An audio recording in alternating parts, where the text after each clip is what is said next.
Hello basketball coaches and basketball players, my name is Alan from Al's Basketball Training, and today I'm going to show you some of my top 5 easiest high school basketball plays. So hello everyone, my name is Alan from Al's Basketball Training. On this channel I show you basketball plays, drills, and skills, so if you like that stuff, hit that like button and subscribe.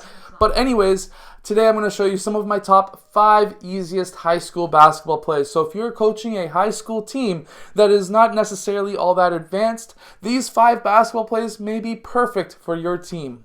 Now let's get down to the clipboard and let's check out these basketball plays. Okay, so first what we are going to start with is our post players on the wing in this play, and we're going to have our guards and forwards there, just in a straight line, and our point guard on the weak side. So basically what we are going to do is have player 4 set a screen for player 1, and player 3 is going to be setting a screen for player 5. Now this play does work best against a man-to-man defense or a 3-2 zone.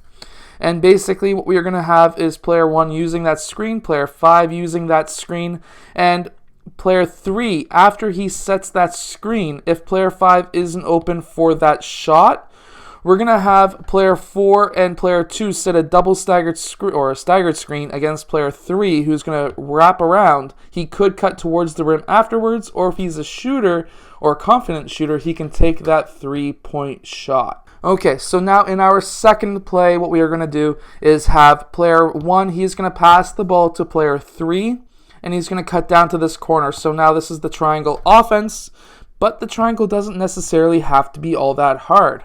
Once he cuts down to this corner, we're going to have player 2 and player 4 fill those 2 spots up top, and we're going to pass this ball around. So this could be either a pass to player 4, unless he's not open, then he can set a screen for player 2. If player 4 was open, he would just receive the pass over here. And then at this time, we are going to have player 5 set a screen for player 1, who's going to head out first to the the wing area. If he's open for the 3, let him hit it. If he is not, we're going to then have player 3 come down using 5 as a screen as well, and he may be open for the layup. Now, because we're now back in that triangle, we can set this play up again so that now we can just swing the ball around and set up the same play on this side.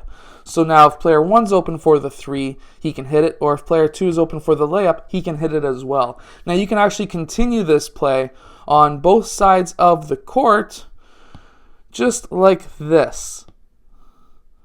Player 1 comes out, player 5 goes down, swing, swing, and we may have a shot. Now we can continue this through like a motion offense, and it is very simple because you're doing the same exact motions over and over again. Now this is another motion offense that I like to run. It's called the 3-out 2-in motion offense, and it's just basically very simple: pass and screen away. So player 1 is going to pass to player 2, for example, and he's going to set a screen for player 3. Pretend that this is one big circle, and every time you pass, you screen for the opposite side. So basically, if player 2 was to pass to player 3, because this is a big circle, he would go and screen for player 4, who would pop out. Now, let's say player 2 had the ball, for example, and he passed out to player 4. Player 2 would then go and set a screen for player 5, who would then go to this low post. Something that's very rare to happen, but not necessarily something that hasn't happened before, is you might have a post-to-post pass. Now let's say he still can't score. We're going to set a back screen for player 1, who's going to cut down, and he may be open for that layup, because remember, big circle, you pass this way, you screen for the opposite direction. And believe me, this play works. It's very simple. All you have to explain to your players is the whole thing is a circle. You pass one way, you screen the other way. Very, very simple.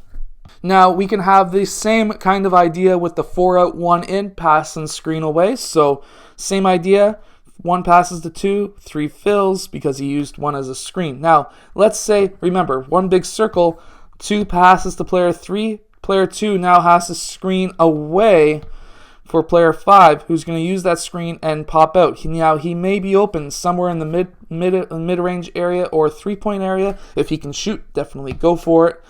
And player 2 can go to this side or that side after the screen. It is up to him. But let's say now we have the post player. Let's say he passes out. Now he has to screen away. Same idea. He is back screening for player 5, who's going to use that screen. He may be open, cutting towards the rim, or just after the cut as well.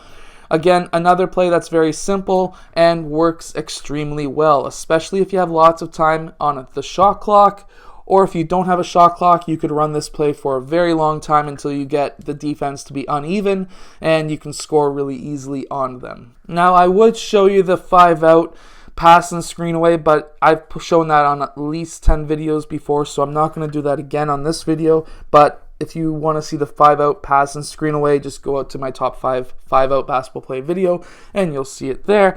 But anyways, in this next play, again, very simple. All we are going to do is have player 4 and player 5 set a screen out for 3 and 2. Of course, this is only good against a man-to-man defense as well, unlike those motions, which will work on pretty much any kind of defense. But what we're going to have here is player 3 and player 2 using that screen. They could pop up to the three-point line, or they could curl in, one or the other. They may be open. And once they set that screen, whichever player doesn't pop up or doesn't cut, let's say one player cut, so player 2 cut towards the rim. He may be open for a layup, player 3 may be open for a three-point shot. Now, let's say neither of these players are open. We're going to have player 4 rolling towards the basket because player 2 or player 3 didn't cut towards the basket. So player 4 is going to cut towards the basket. And then because player 2 drove towards the basket, we're going to have player 5 popping out to the three-point line where he may be open for the three-point shot. Now, this just magically happens to finish off in the 3-out, 2-in, which then you could continue to run what I showed earlier, that 3-out, 2-in motion offense. Now, I hope that these basketball plays help your team and help you as a coach or even as a player, because these are very simple that can confuse the defense quite often. So if you have liked this video, hit the like button, subscribe, let us know in the comments below what you think yourself of these basketball plays, and if you have changed any of them yourself. Anyways, if you have any questions, comment below, and I post every single day, so I'll see you guys again tomorrow for another daily basketball video.